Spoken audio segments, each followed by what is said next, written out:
All right, thank you so much for joining me, sir. One of the issues that usually comes to the mind and economy in Afghanistan collapse and a lot of changes in Afghanistan and Taliban take over back to Afghanistan. So tell us about illegal drug trafficking issues in Afghanistan. Do you think Taliban are the one that they're going to stop it, or it has increased? Look, I mean, it is really important to understand that there was not a moment in the history of the Taliban that the Taliban were not involved and financed by money generated through the production and sale of illicit drugs. When I was working at the Security Council between 2013 and 18, we did a study on how deep the involvement of the Taliban in these drug networks in Afghanistan goes. And we found out that from the biographies of Taliban leaders themselves that they published, that from the inception, the Taliban movement was financed at the very beginning by money from 3 drug networks of the Noori tribe. Ever since, the Taliban had as one of their main, if not the main income source in Afghanistan, drug production and cultivation. Yeah. Good. Hold on. Okay, go ahead. I'm listening. Right. In addition, if you look at the growing and reducing drug production in Afghanistan over the last 20 years, and you compare that with the growing and reducing influence over territory in the country by the Afghan Taliban, i.e., if they gain territory, it was exactly these territories in the south, in the north, in the east, and in the west where drug production spiked every single time consistently for the last 20 years. Where there were Taliban, there was poppy. Where there was poppy, there were the Taliban. Over 90% overlap of those territories. Therefore, I find it extremely unlikely that the Taliban are willing to sustainably fight or reduce the drug production in the country, especially now that the Afghan economy is in dire straits and they are in dire needs for money. Furthermore, one issue that only started about 4 years ago, is the issue of methamphetamine, which is a chemical drug, which is only produced in laboratories. The Taliban in Afghanistan own 100% of the methamphetamine production, which has increased manifold over the last 4 years from Afghanistan, and have solved the one problem that all methamphetamine producers in America, in South America, in Asia always have, is that they have a natural source of a chemical called ephedrine, which is a highly controlled substance internationally. But in Afghanistan, there is a bush from which you can naturally produce ephedrine by simply drying and milling it. And therefore, they can produce as much methamphetamine as they like, and they have become a major player internationally in the methamphetamine market. So even if there are some pictures of eradication of poppy fields, it is important to remember that because of the laboratory production of methamphetamine, it is at much higher profit margins. So the Taliban can easily eradicate some poppy fields and therefore slightly reduce the heroin production. If they ramp up methamphetamine, they're making even more money than they did before. So in conclusion, I don't think the Taliban are ever going to sustainably reduce drug production in Afghanistan. It's simply making them too much money. So US also spend like almost $8 billion and over 15 years, but right now perhaps it's more than that, in effort to really avoid and stop this poppy cultivation and drug problem in Afghanistan. However, still it is going on. So what do you think the strategy which was used for this has failed? Well, first of all, there was not just one strategy, there were strategies to get rid of this. The problem that no one understood is that the poppy farmers were financially indebted to the Taliban. That's why you could never break that cycle. In order to plant poppy, you cannot produce seeds from the poppy plant that you planted. You have to buy the seeds externally. So the very simple mechanism that the Taliban put into place is before the people were starting to grow the poppy, they gave the poppy seeds to the farmers and then gave them a cash credit. And the amount of money for the poppy seeds and for the cash credit for that year was always higher than the maximum yield that that field of that farmer could ever have. And therefore, the farmers became increasingly financially in debt to the Taliban, which was also the reason why the Taliban were fielding fighters all the time, every single fighting seasons. Although a lot of them got killed, they were able to field 10,000 more. And again, next year, 10,000 more, because the farmers were fighting off their debt to the Taliban. Because of that financial dependence, whatever strategy you wanted to put in place, whether it was the eradication of poppy fields or the replacement of other plants, you couldn't break the cycle because there was this financial dependence. And we were never, as an international community or the Kabul government, were never able to break that financial dependence. So with the economic collapse in Afghanistan and Taliban return, a lot of people lost jobs and they became jobless. And also the drug problem is increasing. Given the Taliban, they're trying to treat people and collect addict people from the street, but it doesn't really seem that to be working because people are more encouraged to grow opium and something which generate their income. How Taliban can fight and how it can be become under control and control these people to stop it? Yeah, I mean, first of all, I don't think the Taliban want to really fight the drug production. What they want to fight is the drug consumption in the country. Yes, in April this year, they published an edict that forbids all drug production in the country. Since that time, and this is now 6 months, we have not seen any spike in heroin prices or in methamphetamine prices anywhere in Europe or Russia or China or Africa where this stuff goes. So that means production, really, this is a free market, horrible, but a free market. Production assumptions have not gone down. We can't see this in the prices that are paid on the streets in Europe. So I don't think they want to fight the production.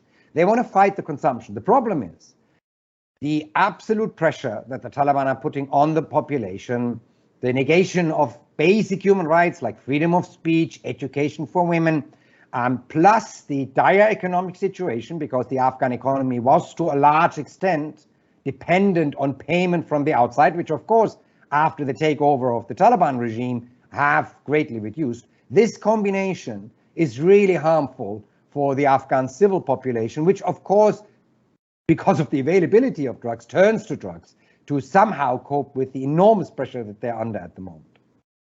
So I saw also in the conferences, you spoke about increase of drug product and illegal drug trafficking, and Afghanistan becoming more of like #1 narco state right now, producing all these illegal drugs. So tell us more about this thing and the comparison, like how do you argue that there is an increase with the Taliban return? Well, I mean, first of all, there are 3 major routes that drugs leave Afghanistan. One is the northern route through Central Asia, which supplies more or less all of Russia and Asia. Then there is the western route, which is the biggest one, going through Iran and Turkey, then to Balkan and to Europe. And then there's the southern route, which goes from Afghanistan south through the Indian Ocean to East Africa and then to southern Africa. And then it's shipped to Australia or shipped into Europe. These 3 routes transport more heroin than all of the other heroin worldwide produced combined. About 80% of heroin globally is produced in Afghanistan.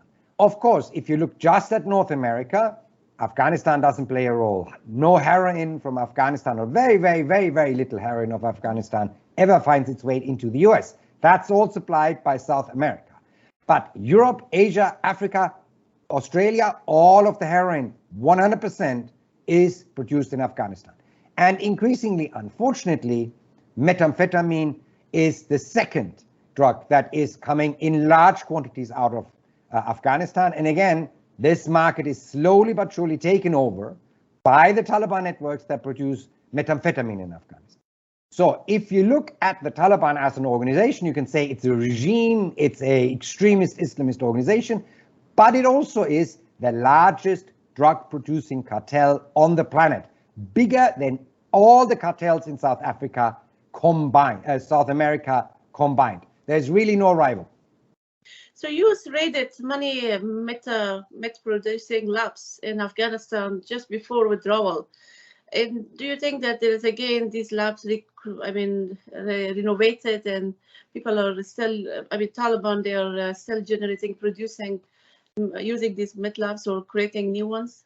Yeah, the US operation in 2019 was uniquely effective because this was an emerging industry. It was very concentrated locally in some areas in Afghanistan. And as I said, it is laboratory based. So what you need to do in order to stop this is not to eradicate hectares and hectares and hectares of poppy fields, but you just have to destroy a couple of laboratories, a couple of suppliers that supply the ephedrine, for example, and the chemicals. So it was uniquely effective. However, as I said previously, I think methamphetamine is the substitute, because the Taliban, of course, are under enormous pressure from the international community to show some results of their drug interdiction policies. And the easiest way to do this is by eradicating poppy fields, which means you make less money on heroin.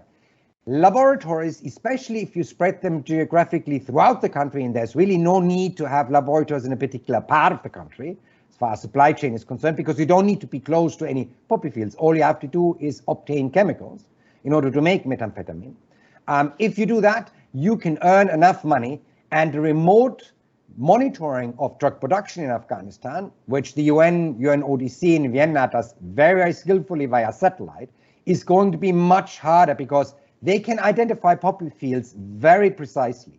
But to find a building that is a laboratory in a country the size of Afghanistan, and you only need a couple of dozen laboratories to supply the work market, mind you, if they work 7 days a week, 24 hours as they do, is much harder. So at this one time, the Taliban are earning more money. At the other hand, they make it much more difficult for us from the outside to see what's going on as far as drug production in Afghanistan is concerned.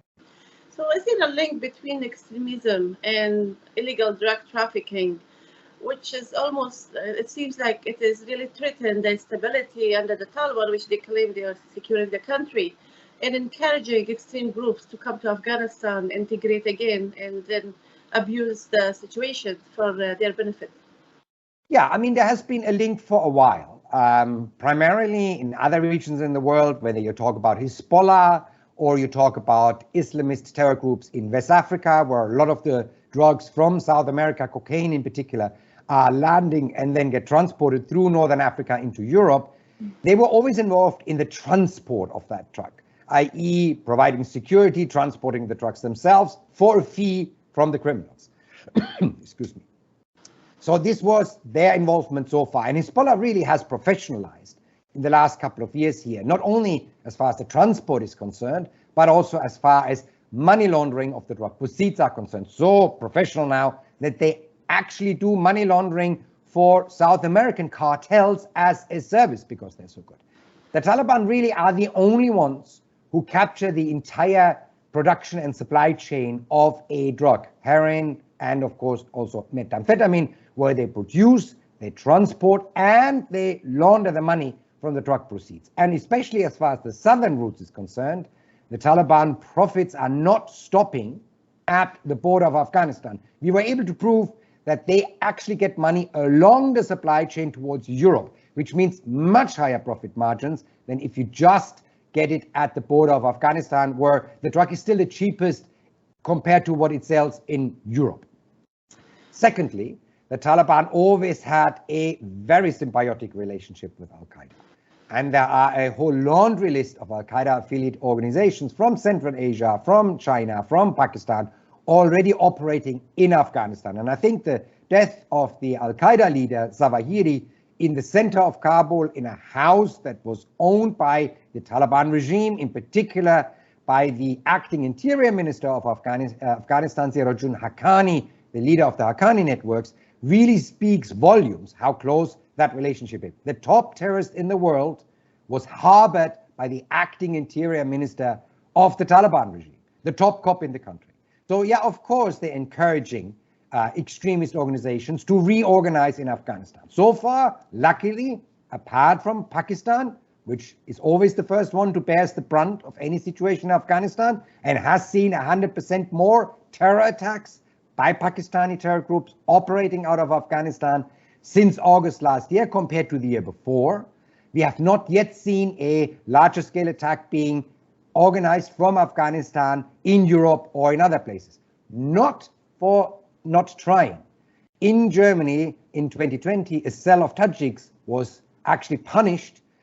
They were trying to attempt to attack US military installations in Germany. And this cell was guided by an Islamic State member operating in Afghanistan. So they're trying, of course. So far, they haven't succeeded, but they will keep on trying. So what's your main recommendation and suggestion when it comes to Afghanistan? An international organization fighting drugs, they will come to you. What will be your suggestion about Afghanistan? Well, I mean, first of all, there is very little that they can do internally in Afghanistan at the moment because we are not, as an international community, inside Afghanistan. And given the close connection between the Taliban and Al-Qaeda, I would not trust the Taliban regime with the security of anyone who is not of them. You just can't trust this regime. Therefore, we have to look at the supply chains. We have to disrupt the Western route. We have to disrupt the Russian and the Central Asian states, have to make greater efforts to disrupt the Northern route. We are already, via the US military, a project that I and my colleagues at the Security Council had set up already in 2016, trying to disrupt the Southern route, because any disruption there means also disruption of the income of the Taliban, who, as I said before, are not just stopped to earn money at the border of Afghanistan, but all still continue to earn money along the supply routes. That means not only disruption of the supply routes keeps the drugs out of Europe, Asia, Russia, and Africa, it also cuts into the Taliban ability to earn money with these harmful substances. Sounds great. Thank you so much, sir. I just want to make sure I pronounce your name properly. Professor Hans Jakob Schindler. Jakob Schindler, yes. Perfect.